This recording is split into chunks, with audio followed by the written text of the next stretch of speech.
ছাত্র ছাত্রীরা তোমাদেরকে আজ খুব মজাদার একটি পড়া পড়াবো। তোমরা কি পড়বে? জি। পড়তে হলে কোথা দেখাতে হবে?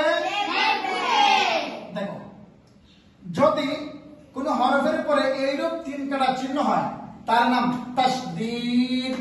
যদি কোন হরফের পরে এইরূপ তিন কাটা চিহ্ন হয় তার নাম তাসদীদ। বলো তাসদীদ,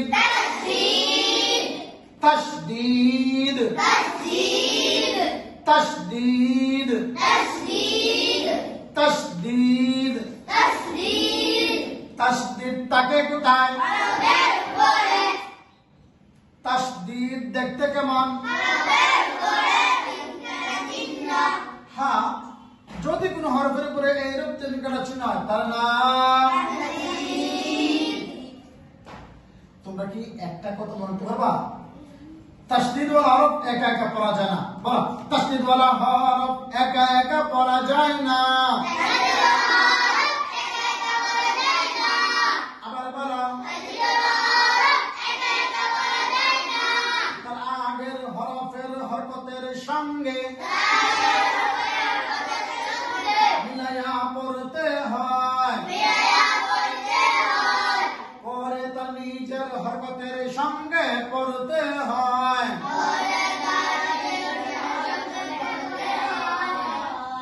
তাসদীদ ওয়ালা হরফ একা একা পড়া যায় না। তাসদীদ ওয়ালা হরফকে দুইবার পড়তে হয়। কবে পড়তে হয়? তাসদীদ ওয়ালা হরফকে দুইবার উচ্চারণ করতে হয়। কবে উচ্চারণ করতে হয়? এবার দেখো, হামজা বা জবর আব। আবার বলো, বা জবর বা, আব্বা, আব্বা, আব্বা, হামজা বা জবর আব। আবার বা জের বি, আব্বি, আব্বি, হামজা বা জবর আব। আবার বা পেশবু, আব্বু, আব্বু। দেখো বাবা ভাইয়া, যদি কোনো হরফের পরে এইরূপ তিন কাটা চিহ্ন হয় তার নাম তাসদীদ। তাকে কোথায়? তাসদীদ দেখতে কেমন? হ্যাঁ, মাশাআল্লাহ। হ্যাঁ, যদি কোনো হরফের পরে এইরূপ তিন কাটা চিহ্ন হয় তার নাম তাসদীদ। হরফকে কয়বার পড়তে হয়?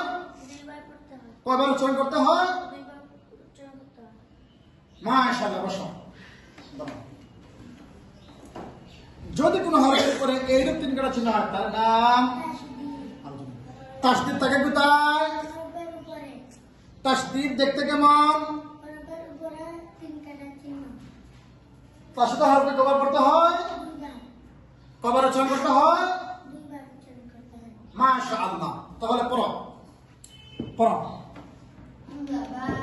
এক্সাম